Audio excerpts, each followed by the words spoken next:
We acknowledge the traditional owners of country throughout Australia and recognise their continuing connection to land, waters and culture. We pay our respects to their elders past, present and emerging. This is Cheryl from Jajawarong Country.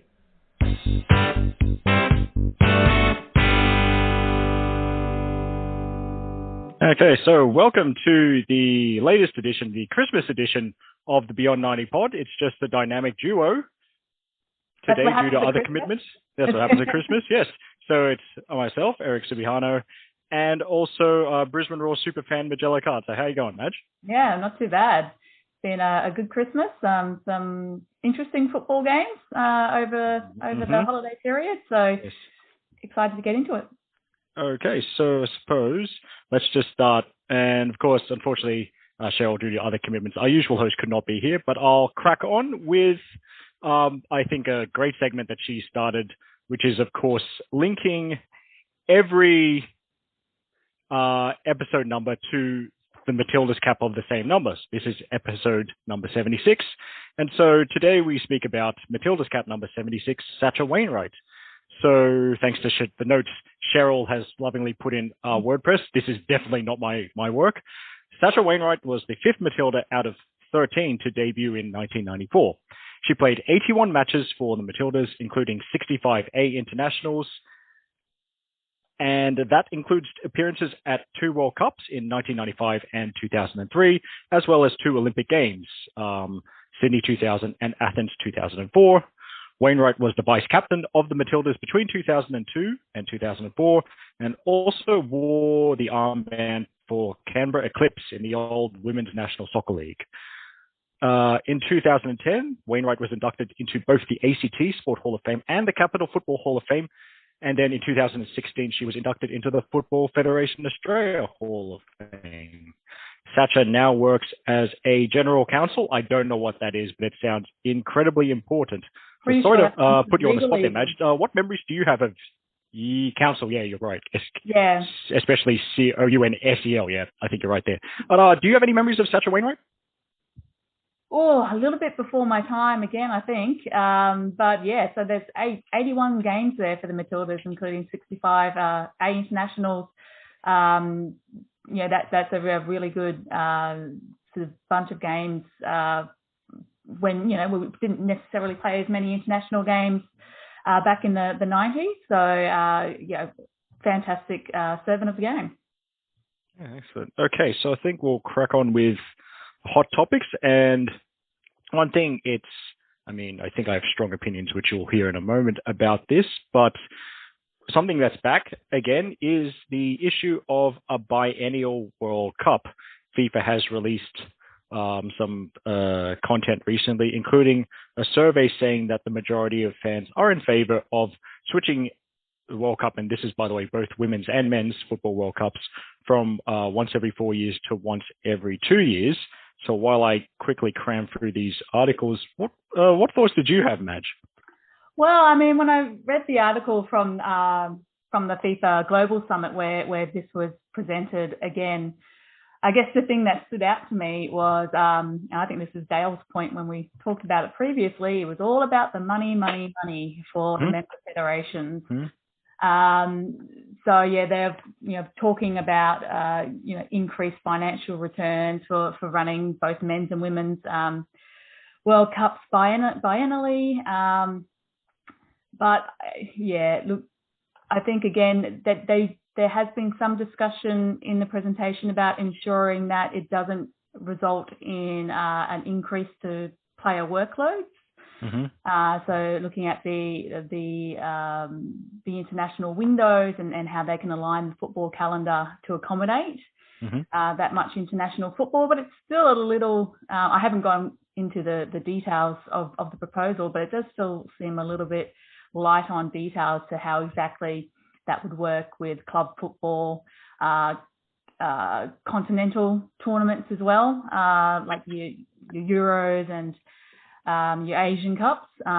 There's already a very, very full international football calendar as well as club football. So trying to squeeze another World Cup each 2 years, it seems like extremely ambitious order that I can't imagine a lot of the major club competitions around the world would be particularly happy about. And I'm not sure about the like the UEFAs of the world, how happy they'd be about it either. What do you think, Eric? I think that was one of the first things I was going to say, continental tournaments, especially, I mean, as you know, UEFA Europe, they have quite a big tournament of their own, which I think is happening next year, the European Championships.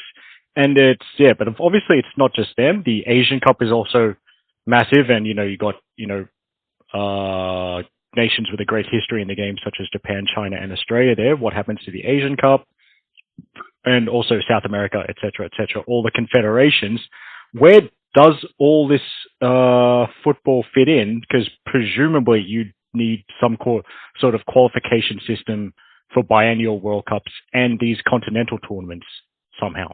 Yeah, I mean, they talk about how having a World Cup every 2 years would help pathways for countries and access. And I mean, I know that they have increased the number of teams who are competing in World Cups, so that I guess that hits one aspect of FIFA, trying to ensure that more countries can reach the pinnacle of the world stage. But I don't quite see, like you're saying, like where do the qualification tournaments fit in, and how exactly does that improve pathways for countries in developing their football profile and infrastructure. What was interesting was when they talked about the fan survey, and that a majority of fans were supportive of World Cups every 2 years, with the big caveat that it wouldn't impact on player the amount of games that players had to play. So with that caveat was there was a lot of support for it, but it was interesting where that support came from. So I think fans in Africa, I think Turkey and Asia were quite supportive, but then a lot of the fans, say in Europe, where some of the world's biggest club competitions land, they were less favourable, and so that was where a lot of the strongly opposed fan responses came from. Yes, I did. As I quickly skimmed through that article, I did notice kind of a split between, shall we say, established footballing nations and developing football nations. Yeah. And I did know, thought did occur to me, more frequent World Cups means potentially for developing football nations more chances to earn revenue to, further develop the sport in their country. Something that I thought also was kind of interesting. I'll read directly from this article. The age category that is most supportive of holding more frequent men's and women's FIFA World Cups is 25 to 34, and the 55 plus bracket is the most opposed, which I think fits in with old stereotypes about the older we get, the crankier and more resistant to change we get back in my day, etc. Yeah. And also one of the big markets that was hugely in favour was India. I think 81.7% were in favour. Sorry, I'm looking at the Women's World Cup. So they did have stats for both the men's tournament and the women's tournament. If you want to look through the links in the show notes. But for the men's, let me just find them here. Yeah, particularly strongly in favour in Turkey, India, and South Africa. So I mean, yeah, we could toss around a few ideas as to why that is, but I mean, maybe it's countries where they don't have as much attachment to the club competitions, possibly, where it's more of an entertainment product, but being able to, whereas watching an international competition just might be a little bit more favourable, or maybe they just don't have the same attachment to their club teams and the big European leagues, that they don't necessarily care as much about the impact on the sport. I think that's a very good point. I think there are, you can see also a split between the countries more likely to have players affected by the player load management issues that would come up with biennial World Cups, as opposed to the countries that less likely to have players in such big leagues. So this discussion, it won't go away anytime soon. And I think the other thing I just wanted to say, look, they'd have to be extremely careful with player welfare if this was to happen, because unfortunately, I can foresee many, many bad things happening with biennial World Cups, fortunately. Absolutely. Okay. Watch this space, but FIFA seem extremely keen, is yes. what I took from their article.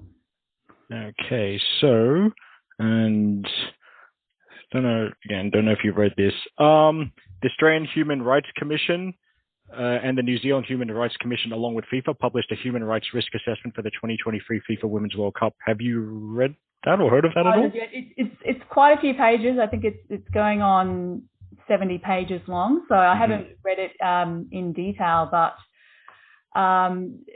just going to the end of the document. I guess in general the document just really looked at a range of factors around human rights, from gender equality, in Indigenous inclusion, disability inclusion, or a whole range of human rights issues around major sporting events like a FIFA Women's World Cup, and highlighting particular risks associated with holding a major tournament, and what might be opportunities for mitigation and long-term legacy that FIFA should be aware of and implementing in their plans for staging the tournament. And so that at the end, they've got the human rights legacy opportunities, which, and there's a lot of them, but of course, gender equality being one of the main ones, but also talking about the impact on volunteers and ensuring that volunteers are treated with respect and that their roles are clear, but then another really huge focus, I guess, between being holding the World Cup between Australia and New Zealand was the Indigenous partnerships, and there's been if you read through, there's great contributions from New Zealand with their history of building understanding of partnership with Indigenous communities, and how that can be really fostered during the World Cup planning process and leaving a legacy for the game into the future. Yes, all well said, Madge. And I think thanks Cheryl for screen capping this and putting it in the show notes so I didn't have to find it. And of course, something that's close to the heart of everyone at Beyond 90 and who likes Beyond 90, media. So recommendations, consider establishing a grant scheme to support diversity in media reporting of the tournament with a focus on increasing the number of women involved, and that would be for both on-camera and off-camera roles, and that was in addition to, other media guidelines recommendation as part of the human rights framework that Madge has already covered. So yes, admittedly, it's something that I had not considered at all till I read that, but it's good to see that.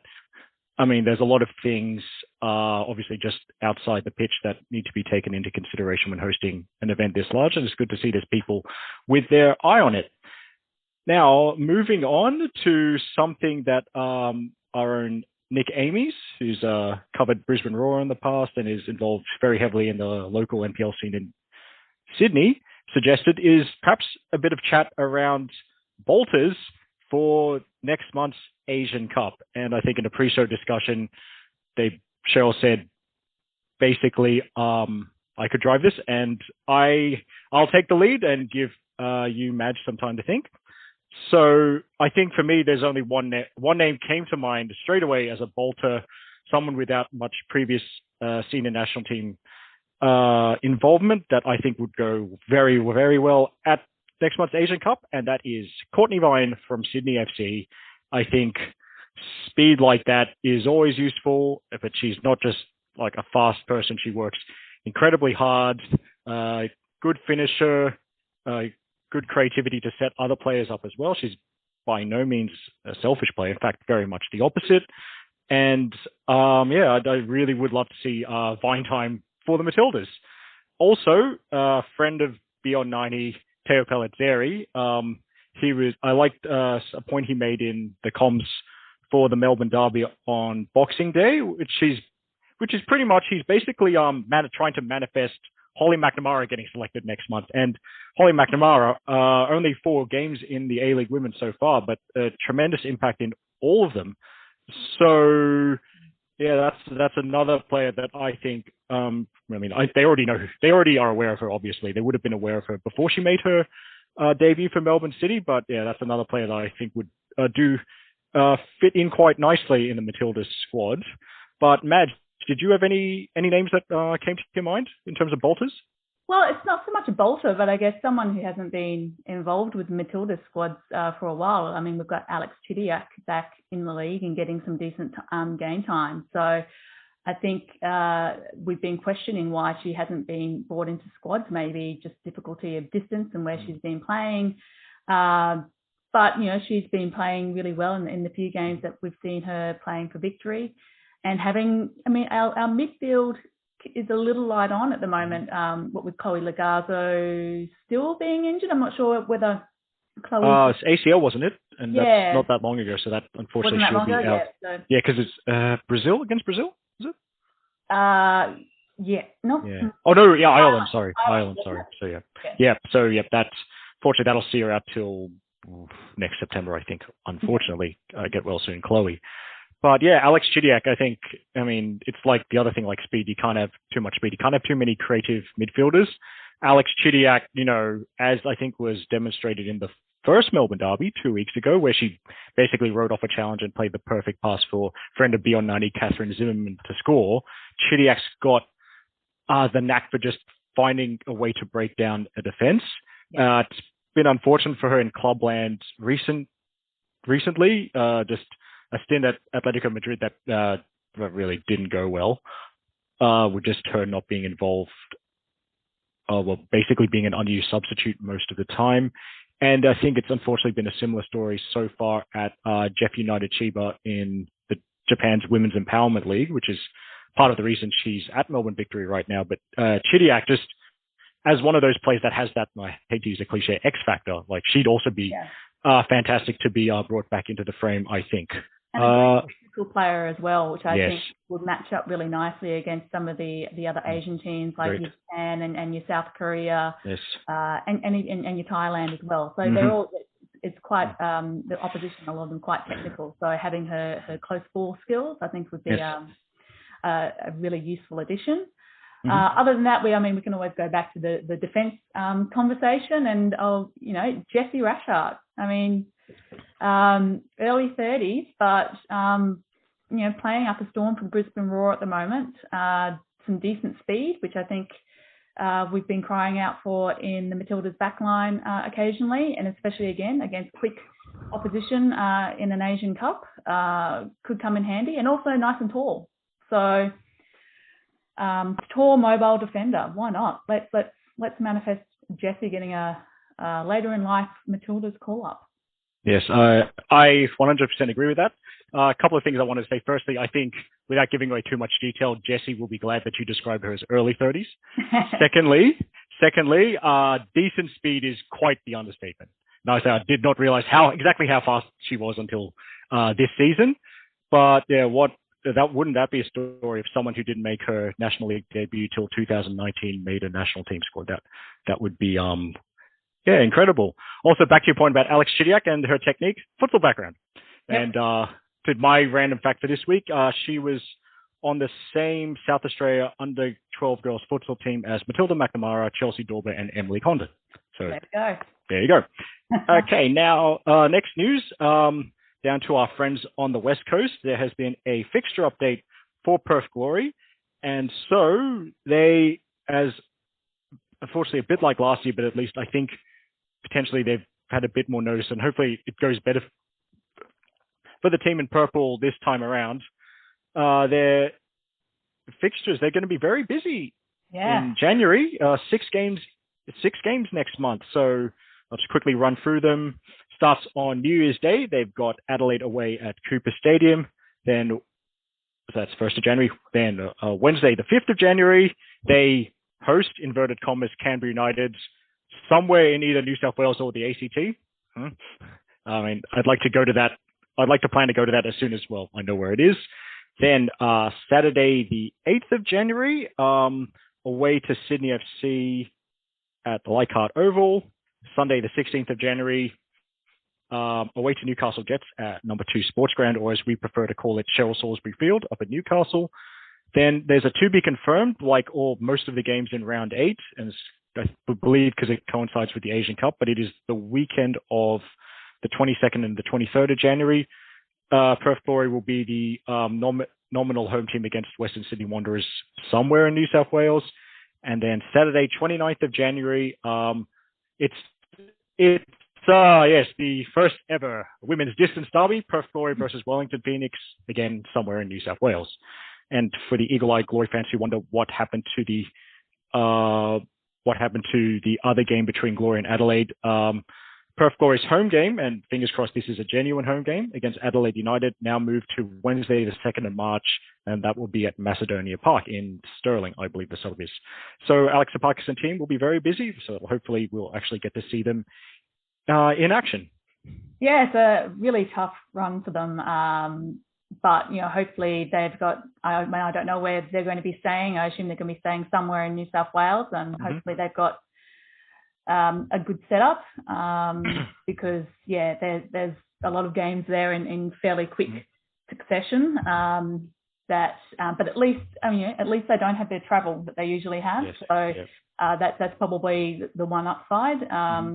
So hopefully the lack of being on a plane for however many hours it takes to go back and forward from Perth will mitigate the short turnaround between games. Yep, and the first place that came to mind, Football New South Wales headquarters. Those of you that are in Sydney will know basically that's just where everyone goes. There's always something happening there, so hopefully there'll be that, if nothing else. The other thing that I just thought of is, if they ever needed to sign a short-term player while they're based in New South Wales, they have a coach that knows NPL New South Wales like the back of his hand, Alex Sapakis, so that's fortunate at least.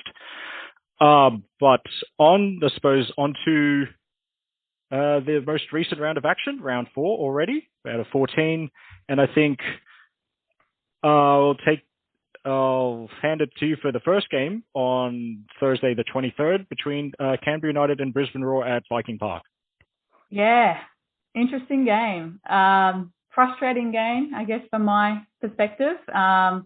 And to be honest, probably pretty frustrating for Canberra United fans as well, in a lot of respects. So Canberra got off the mark. Well, it ended in a 3-3 draw. So at least there were lots of goals there for the neutrals. But Canberra got off the mark with a really well-worked goal. Alira Toby crossing into Michelle Heyman for a first-time touch off the cross and into the goal. Not much the Brisbane goalkeeper Georgie Worth could do about that one. But then Brisbane levelled up with, and I know how it feels, an absolute goalkeeping howler at the other end. Canberra a back pass from Carly Ross back into the keeper Richards, who just air swinged it, and the ball went into the back of the net. So really unfortunate. We had a very similar sort of own goal in our first game against Perth. So was happy to be 1-1, but probably you prefer it not to be in those sorts of circumstances. But then and then Brisbane really looked to be dominating for a lot of the game. I really thought, I guess my big positive out of the game was Katrina Gorry was really starting to look really good coming back. She's had a few sort of half games under her belt, and I'm fairly sure she made the whole game. Made it through the whole game. If she was subbed off, she was only subbed off at the very end. So she was really active in midfield. So it's good to see her getting back into some great form for Brisbane. So Brisbane went up 2-1 when Anna McGrath had a shot on what I actually don't think it was on goal, but then Richards parried it basically to the feet of Shay Connors, who was running in there at the back post, and just passed it into the goal. So they went up 2-1, and then they went up 3-1 again. Anna McGrath with a long range shot that took a bit of a deflection and went into the keeper's goal. But then, yeah, with all Canberra coming back, there was a really late game breeze that decided to pop up around Viking Park, and I think Brisbane just really didn't handle it. It was going the Canberra end, and Grace Maher got a free kick just outside the box and her shot on goal just rode the breeze really beautifully. Georgie Worth probably should have done a little bit better on the goal. She sort of got there, but the breeze just took it away from her. But yeah, it was a great free kick from Grace Maher, and then that really just got Canberra's tail up, and they were just attacking on goal, and then grabbed an equaliser, I think in the 90-something minute, of cross in and then put in by. Oh, who was it put in? Holly Caspers. Holly Caspers. Yes. So yeah. So Canberra grabbing a 3-3 draw, but again for Brisbane, the story is the same because there were 2 golden opportunities for Larissa Crummer and Shay Connors in the second half as well. We were piling on the pressure, and 2 golden opportunities that were missed there as well. So I think Brisbane definitely feeling quite disappointed at the draw, but at least both teams have now got points on the table. They were both going into the game with no points each. So I think they're at least off the mark, and both teams will be hoping to go on to bigger and better things. Yes, and you were correct. Katrina Gorry did get through 90 minutes, but no repeat of her time-wasting shenanigans from, I think, 2019, which so infuriated Heather Garriock. But loved it. It's one of my favourite moments. Yes. I was actually trying to find it before the game because I was live tweeting it for Beyond 90. Couldn't find a video anywhere, and I'm very I've got it. I can send it to you. Oh, yes. Okay. But my notes, just a couple of thoughts I had, did find it odd that Canberra set up with Kylie Roosbacken, who can very much be a central defender, as the left wing back, while the left-footed and incredibly fast Emily Ilioski was the left centre back. That makes sense. I would have thought they would swap those 2 around. I'd love to know what Vicky Linton thought there. Also, we hope Bethany Mason-Jones is okay. She was a late withdrawal, but did give us the chance to see, albeit briefly, the Australia's tallest teenager, Chloe Lincoln. My goodness, I think she's taller than Casey Dumont. There was a brief clip of her, and she looks like she's about 3.5 meters tall. But anyway, so Canberra United Brisbane. Yes. We'll move on to the Melbourne Derby, and how convenient that Cheryl is unavailable on the pod where we discuss her Melbourne Victory getting smashed 5-1. Anyway, but all seriousness aside, it was something I completely didn't expect, and I did speak earlier about Teo Palseri trying to manifest Holly McNamara into the Asian Cup squad, but I mean, it's not completely ridiculous. She scored a great goal in round 1. She set up 3 of Hannah Wilkinson's 5 goals. Yes, she was very. It does appear that Casey Dumont clearance that went off Holly McNamara's head does not count as an assist, so that's a shame. But yeah, I mean, it's one of those things. Also, Hannah Wilkinson and Holly McNamara. For those of you who like strike partnerships, it's kind of a return to. I mean, strikes partnerships are a bit more of a 90s thing, I think, at least in my memory, but it is good to see a return to the big striker, fast striker partnership. Big striker, fast striker duo up front. They work together so well. You wouldn't believe that they had not played together before.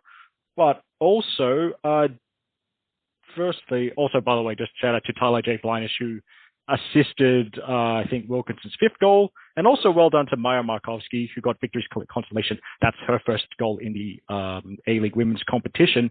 But firstly, Madge, can you remember the last time you saw someone score 5 goals in a game? Well, I mean, I think it was history equaling. Yep. I think Kate Gill was the only person who's done it before for Canberra back against, was it Western Sydney? I can't remember. Was it Canberra or Perth? Was it Perth? Sorry, Perth. I thought it was Perth against Western Sydney, yeah. Yes. Yep. So I think so. Record equaling. So there's still not quite a record breaking, but an amazing performance by Wilkinson, and congratulations to anyone who has her as your captain in your She Plays Fantasy League team this week. Yes, it does. I think you've already won whatever competition you have. If you have Hannah Wilkinson, if you have Hannah Wilkinson as your captain, you've just won. I've got her in my team, but I don't think I would have her as my captain, unfortunately. So I mean, a great performance. But I think again, it was like there were signs with Victory. I mean, I definitely wasn't expecting a 5-1 loss, but I mean, against the Roar, the Victory were looking a little fragile, even though I wasn't expecting a 5-1 defeat for Victory. They're still just having issues, I think, in that defensive areas, like with the loss of some talent there. So, and City, I think a lot of people weren't expecting very much from City this season, but I mean, I wasn't one of them. I thought they put together a really good squad, and I think they're just showing they've been really solid so far this season, and they're really starting to click. I think they're building some really good combinations, and I reckon if they keep trucking along as they are, they're going to be challenging Victory and Sydney in that top half of the table. They've surprised me as well. I mean, I think I put somewhere out there on Facebook that I had them to make the top 4. I'm happy to be surprised by that. It's they have been playing very well. Also, a couple of other things. Hannah Wilkinson on 7 goals. That is enough to win the Golden Boot some seasons. Yeah, so absolutely. We'll wait and see whether she gets it this year. But also,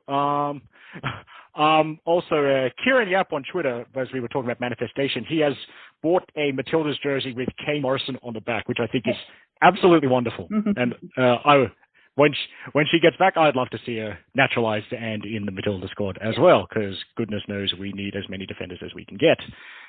Myself and Del Roots, who can't join us this evening, we were at Leichhardt Oval, some say it's the 8th wonder of the world, for a game that had basically everything except goals. To the hair pull by Sheridan Gallagher from the Wanderers on Taylor Ray, that was punished by a yellow card. Sorry.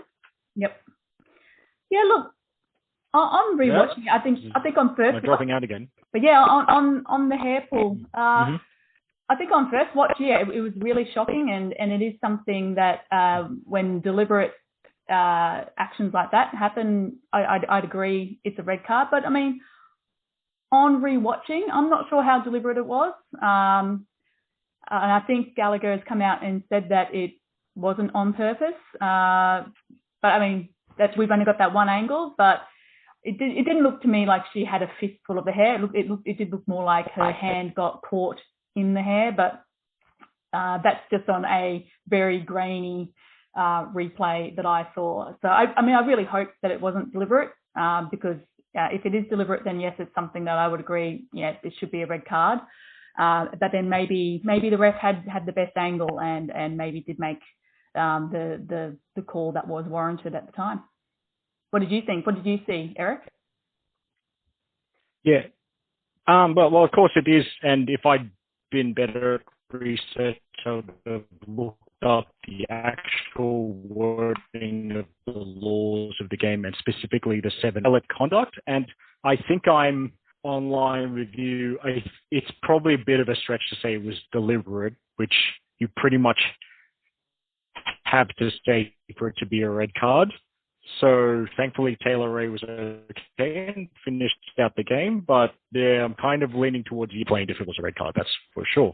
The other thing, kicking themselves the most is probably Hawksby, who had a couple of really, really great opportunities there in the first half that she just couldn't quite get on target and put away. So I think Sydney had the best of the game, but I mean Western Sydney were really resolute and sort of didn't let Sydney get too many obvious clear on target shots. Yeah, I think you're right on Hawksby. So she'll bounce back. She's a good player and has already scored in the Sydney Derby, but I think was just one of those things tough. And unfortunately, Catherine Cannulli deemed a close contact, had to isolate. So hopefully obviously we hope it all goes well for Catherine. So first time in charge of a National League game for Wanderers assistant coach Sergio Malfaro, who I know well from my Football New South Wales reporting experience. He's a lovely bloke, so terrible way to kind of get the opportunity, if that makes sense, but I'm glad he's got it. And if nothing else, and if this is his only time in charge of the Wanderers, he'll happily say, and so will I. It's definitely a nice result. Sydney Derby, which is not something a lot of... Yes. Yeah. Okay, so on to the final game. I think I'll throw to you first, Madge. It was up on the Central Coast. Unfortunately, Jets won. So close. Wellington so close to getting their second point of the season, but undone at the end. Yeah, so I mean, if we talked about resolute defending from Western Sydney, well, Wellington, I don't know how you describe what Wellington were doing for a lot of that game. They were, especially their centre-back pairing. I think it actually may have been you on Twitter, Eric, yes, commenting on Taylor and, who was the other? Taylor and the centre-back pairing of? Mackenzie Barry? Barry, yes. Yeah, so I mean they were great, and Barry was like putting in some fantastic sliding tackles and blocks there as well. So well done to Wellington. But I mean Newcastle, it did look for a while it was going to be one of those days for Newcastle. They were peppering the goals, and I thought Liz Eddy was up and about, especially there in the second half. Sort of just seemed to be roving all over the pitch, looking to create something. Emily Van Egmond had a couple of long-range screamers, one that absolutely pelted the post. That didn't go in, but really great news that Gemma House managed to get her first A-League women's goal. So it's really great to see great young talent there coming through from the Northern New South Wales system, open her scoring tally in the A-League Women's. And so Gemma House, another first-timer in terms of goals in this comp to go with, I think, Holly Kaspers and Maya Markovsky. And the lead up to that, there was Cass Davis launching a screamer and almost scoring her first A-League Women's goal. Great thing. It's kind of reflective of the work that Wellington had to go under to keep Newcastle out, because I think not to be too negative about Wellington centre-back pairing, but I think that doesn't happen in the first half. But I think Kate Taylor and Mackenzie Barry, I think you can see why Kate Taylor is 18 years old and the vice captain. Firstly, times her tackle so west, but they do remind me of like old school centre backs where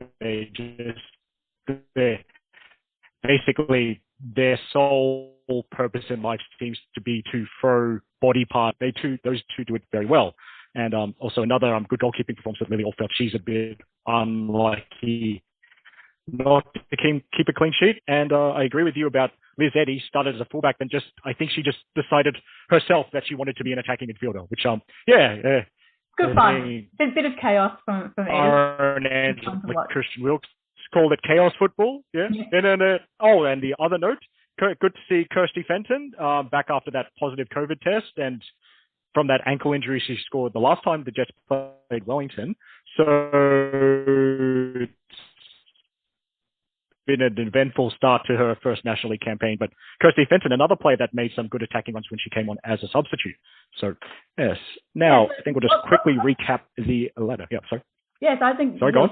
Lots to like about Newcastle, I think. I'm not sure who they've got up next, but they're looking okay. But I think they're just looking for that final ball and that final ability to just put it in the back of the net outside of blazing away from outside the box. If they can get some of those connections going, they could cause some more issues as we go along in the season. Yeah. Okay, so I'll just quickly run through the ladder. Sydney FC top with 10 points, and then next up, the two Melbourne teams. City ahead of Victory by virtue of goal difference. They're both on 9 points. Newcastle Jets up to 4th on 7 points. Perth Glory in 5th with 6 points, and they've only played twice. Wanderers are 6th with 3 points. Adelaide are 7th with 3 points, having played the game less. Then Canberra, Brisbane, and Wellington rounded out all with the single point. And I think thanks for a reminder to go for lovely Wollongong 5:05 p.m. kickoff. 2 fixtures on New Year's Day, the one I mentioned earlier, which is Adelaide United hosting Perth Glory at Cooper Stadium. I'll just call up the time for you. 5:05 p.m. kickoff there. And then also at 5:05 p.m. kickoff on New Year's Day, Western Sydney Wanderers versus Canberra United at Combank Stadium. Then the final 2 games of this particular round, it's this time of year where I never know what day of the week it is, but I think it's Sunday, January the 2nd. So 4:05 p.m. kickoff, Melbourne Victory versus Brisbane Roar at Amy Park. Then the late game, the 6:45 p.m. kickoff, is Melbourne City versus Newcastle Jets. And that's at Kingston Heath Soccer Complex. So I think we'll just move on straight to Queens of the Week. Okay, great. Who was your Queen of the Week, Madge?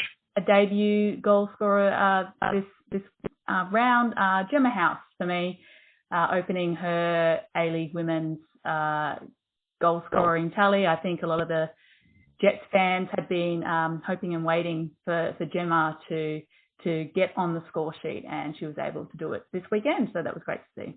The week is Holly Caspers, who also scored her first A-League Women goal to rescue a point for Canberra United against Brisbane Roar. What are you most looking forward to with the next round of games? I think I'm just looking forward to some more interesting results. I think with Victory and getting beaten and Sydney with the draw, really just sort of went... made the ladder a little bit more interesting. I think because a lot of people had Victory and Sydney as their sort of top 2 favourites in most people's predictions. So it is nice to see some other teams get in there and possibly mess up the order of the ladder a little bit against expectations. That's what I always like to see. Keep it nice and fresh and interesting and keeping people guessing. Not sure. I think Sydney should be okay. I think they've got Wellington there at some stage. But yeah, so just chaos. I'd like to see some chaos. What about you? Yes. And A-League Women, certainly. Oh, yeah. And the A-League Women's, and back, of course, when it was known as the W League, famous for producing chaos on a weekly basis. What I'm most looking forward to, I think, just Perth, rejoining the competition, just so hopefully that's the last of their fixture disruptions.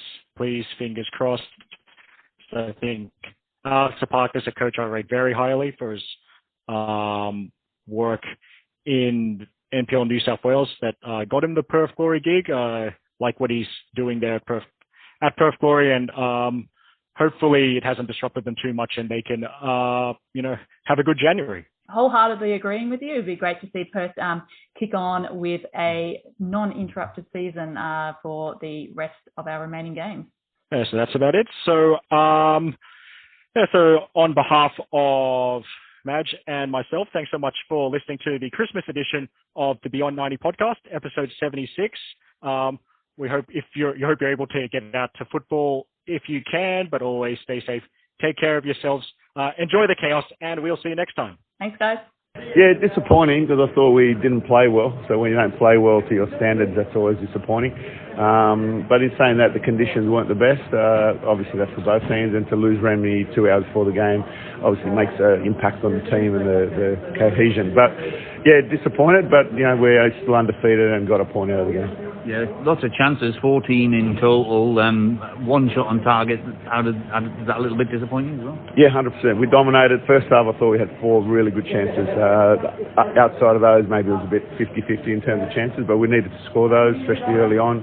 and then the conditions got worse. So if we had scored those earlier, it would have been easier to keep that lead. But yeah, not happy that we had one on target in 14 shots. But again, something to work on. It's fourth game of the year. We're preparing hopefully for the finals and grand finals, so we've still got a bit of time to get better. How much do you think the conditions actually did make a difference on the game and became more of a level contest? That was the biggest contributor. At this stage and level, the girls' technique probably didn't withstand the conditions with the slipperiness and the speed of it, which is something we need to get better as a league and as individuals. That hurt us big time because we usually outplay teams, and when we couldn't because of the conditions, it made it tough, and Wanderers capitalised on that as well. So. But as you say, top of the league tonight and the clean sheet, and plenty more games to come. Next one only 3 days away in Wollongong with Wellington. Yeah, 100%. That's one of our targets was opportunity to be top of the table and clear. We are that. Didn't concede again. Just 1 goal in 4 games. So we worked super hard on that, and which is, it's credit to the girls. We've got a game in 2 days, so this will be tough on our legs because of the weariness of the field on our legs. But yeah, so we're top of the table, got everything to play for. It's there for us if we want to keep going. Yeah, and just a quick one on Remy. Will she be okay, you think, for that game on Thursday? How is she? Yeah, I'm hoping. I spoke to Mum just before the game. She said they're hoping to play that game because they think it's food poisoning, so I don't know exactly what it was, but they said they're thinking it's food poisoning, and she was vomiting on the way to the game. So I'm hoping she'll be okay for that game, yeah. You must be pretty gutted to lose that one so late. Yeah, disappointing. It's hard. It's one of those things where I'm stoked of the turnaround between the games and the performances, and the girls really stepped up. But yeah, conceded in the late stages of the game is always a hard one to swallow, especially when I think we have moments to nick it. But that's the thing. If you don't put those chances away, you're just giving that team the edge to still see the light of being able to kind of put the win on. So a bit gutted, but trying to keep the girls' spirits up because actually it was a pretty good performance. Yeah, there's so many good things defensively tonight. Is it a shame when there's just one moment, I guess, where the Jets kind of react quicker and able to, put the ball in the back of the net? Yeah, and I think in all honesty, that's the learning for these girls in this league. Is it takes one moment, one mistake, one moment to switch off, one moment to have that little rest, and you concede off it. And it's really hard when they've 98% of the time done really, really well, done everything we've asked of them. But it's almost like you can do that for that 98% of the time, and then it doesn't matter if you do it, if you switch off for that 2% of the time, because you're still walking away then with a loss. So it's learnings for them. They're gutted. They are feeling it. And as much as they were gutted at a 5-1 loss last time, loss last time, I think this one's still stinging for them just because I think they feel like they could have got something out of it. Yeah, and of the chances you did create, do any come to mind where you're kind of, particularly gutted you didn't take those? I think there's a few chances where it's kind of dropped in the box and we've kind of hit it. The one that Jale had, didn't really get anything behind it. Chloe had one, again, didn't really get anything behind it, went straight into the keeper. And those are moments where I struggle with a little bit because we're not really testing them. There are a little bit of moments where we're just letting the opposition off.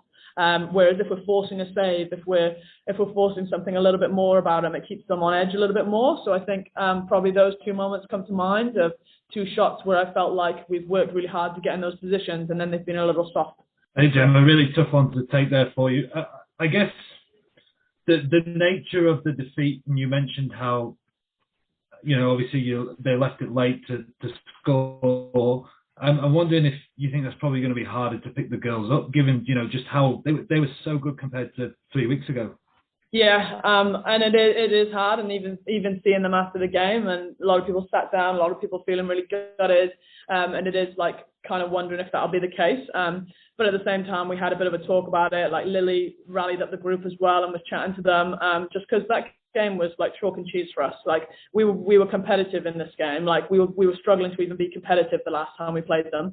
So we're trying to find the positives in it, and also for us, it's that focus on, we've got another game in 2 days.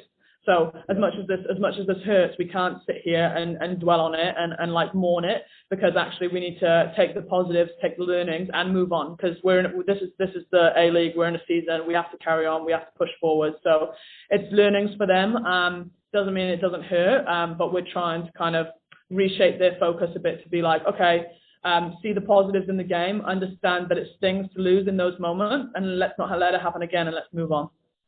There's just one more from me. I think there's maybe a bit of an ankle tap from behind by Tiana Jabber on Chloe Knott. There were a couple of girls calling out for penalty. None were forthcoming. What was your view of it? Like from where I was standing, like it looked like there was a lot in the back, and the ankles were clipped, and Chloe was trying to hold her ground, and she couldn't, and she kind of got pushed through. But I'd have to look back at the footage. That's the view I had. I thought it should have been a penalty, but until I kind of rewatched the footage and see, but it definitely felt like there was contact in the box. Hi Gemma. I just wanted to ask about a Lily Enfield's game. Obviously, she seemed to have an amazing game and goal. Even the goal came off a great save by her, forced it onto the crossbar. How did you feel about her game and her leadership on the pitch? Yeah, she had a really good one for us today. And just so you know the type of player Lily is, even though she probably made a save for that first goal, she still sat at the end of the game talking to me, being like, I went to catch it, but then I went to palm it, and I was in two minds, and I think it's my fault. Like, that's Lily for you. She'll kind of take ownership in every little thing possible.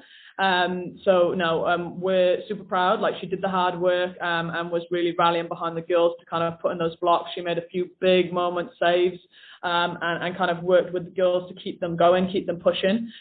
She's starting to kind of grow into that captaincy. It's definitely been a learning space for her with these young players, but she is starting to really grow into it. And even after the game now, like, you know, I was speaking to the girls, but you can see the heads are down, and she's rallying them, she's getting around them, she's talking to them, being like, nah, like, we're not going to sit here and like really, really mourn this, because actually, like, we did well, we competed, like, we stuck to the game plan. Yes, we've conceded a goal, but there's so many moments that we probably could have won it, and that's where we need to focus on it. Is maybe if we nicked the goal in those moments we had the chances, then maybe they wouldn't be coming back into it.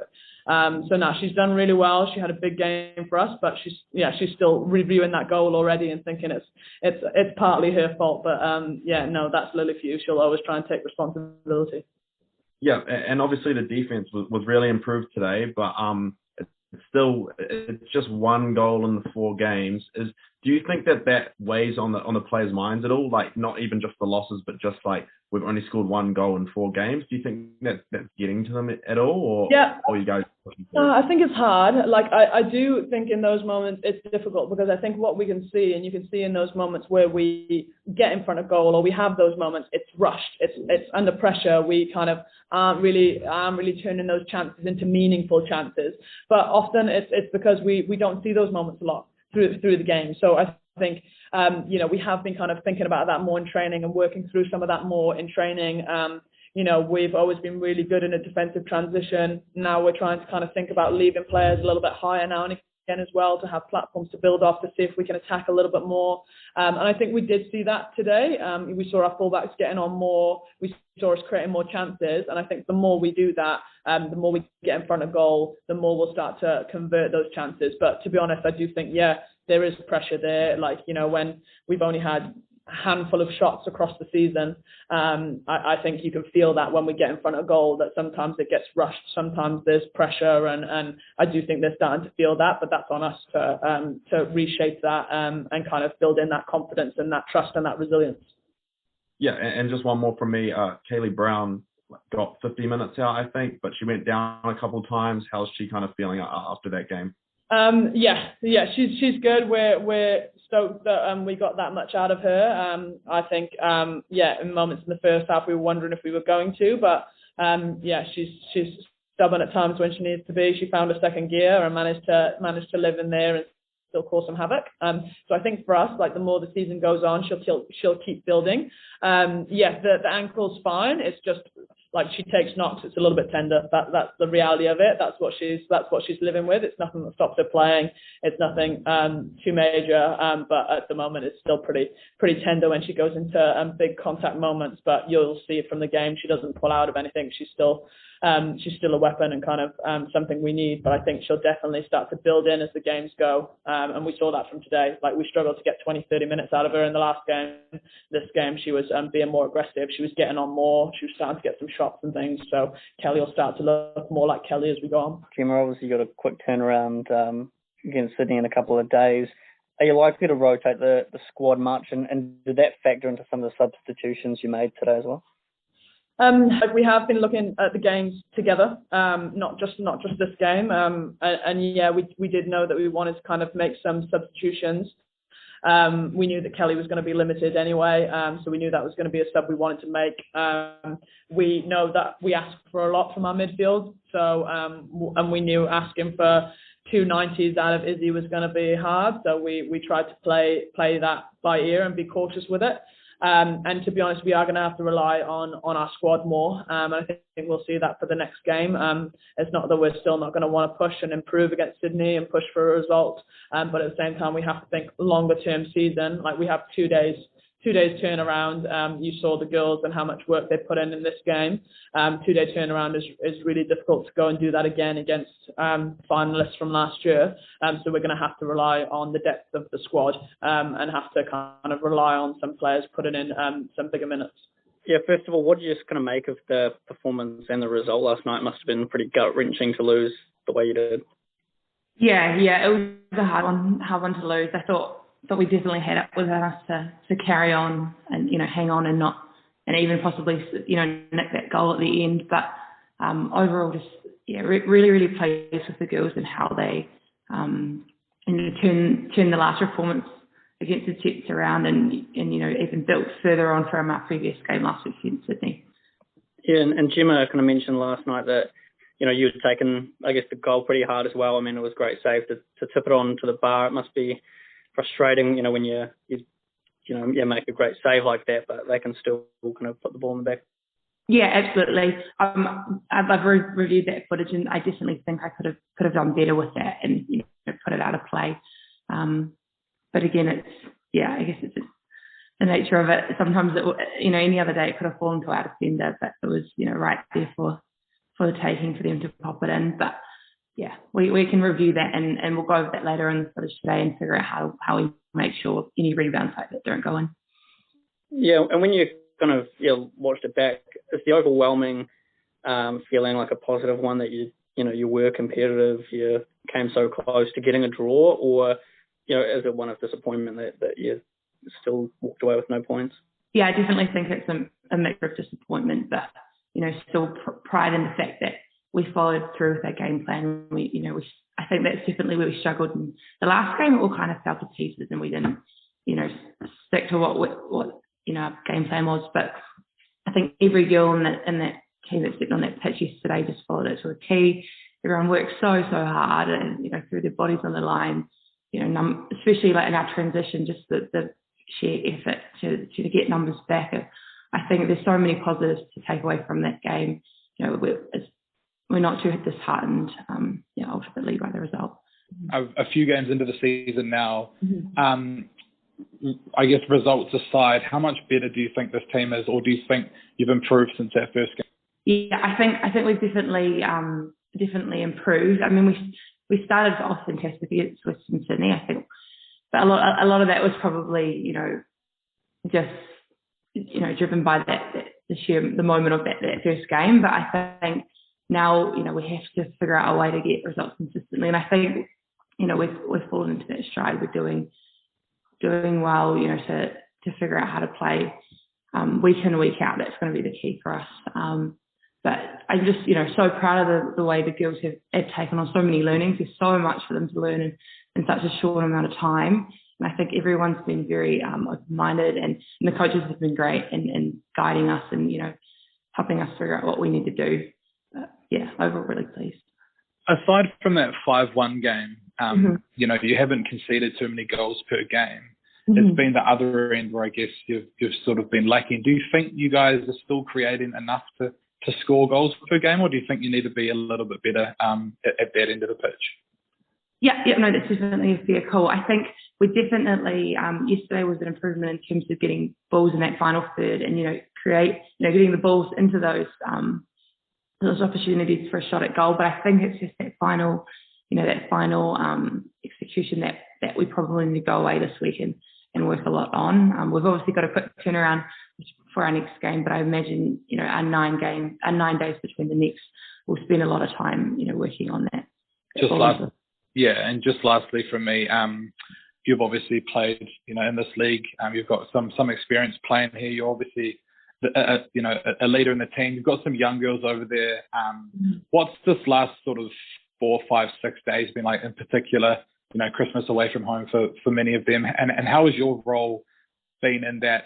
Obviously you're away from your family as well, but as a captain and someone who's quite experienced, how have you sort of approached this sort of Christmas period? Yeah, it's definitely been tough. I think that homesickness kicks in a little bit more around Christmas. But I think the coaches have been fantastic in kind of not distracting the girls, but just making sure we had an amazing Christmas day. They put on a huge feast for us. We played games during the day. It was a really, really nice great day. And I think everyone came out of it enjoying themselves and weren't too sad about missing home. But it was quite good having the game straight away, bang on after Christmas, because it gave us something to focus on. And again, sort of holistically on the overall season, Gemma, the bosses back here in the club have sort of said all along there's no expectation on this first season. In a sense, you're playing with nothing to lose, but you're all individual athletes. You're all incredibly competitive. So how much would you give, or what would you guys give at the moment just to get that first win? It's almost a bit of a monkey off the back feeling to really kick on the season. Yeah, absolutely. I think, a lot of the rhetoric we're hearing is, you're there. It doesn't matter about the results. You're there to make history, to just get your foot in the door in this league. But that, I don't think any of the girls are feeling like that anymore. I think everyone wants to win, everyone. And it doesn't matter who we're playing, what competition we're coming up against. Every single girl on this team wants to win. So I think, it would be fantastic to get that first one. I guess, like you said, the monkey off the back. But as you saw yesterday, the girls put their body on the line the whole game till the very, very end. So I'm sure we'll come away with that 3 points eventually if we continue performing like that. Lily, I guess after such a cruel defeat, how do you back up 2 or 3 days later against Sydney? Yeah, this will be a massive challenge. I guess this is a little bit more similar to a World Cup, so girls have a little bit of experience there, but that is going to be it's a hard ask and a quick turnaround. We didn't get in quite late last night, so today will just be about relaxing and getting some sleep and resting the bodies, and then tomorrow we'll just turn our focus back onto Sydney and really start looking at the tactical side of things. But I think it's great. It doesn't, we don't have too much time to dwell on yesterday's result, but I think we'll take a lot of confidence from that game going into the next. Yeah, what about just emotionally? How do you kind of move on from something like that? Yeah, so quickly.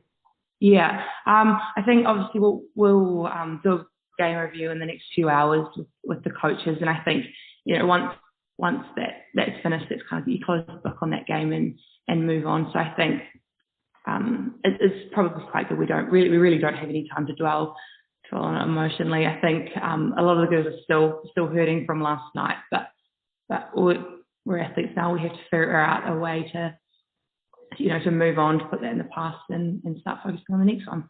Yeah, and what did you make of the defensive effort? Mackenzie was a player who seemed to be kind of everywhere last night. As being the goalkeeper and kind of seeing that in front of you, what do you kind of make of the defensive performance compared to previous weeks? It's inspiring. I think every single one of those, it's not just the back four, but the whole team from the start of the press were just immense. They threw their body on the line.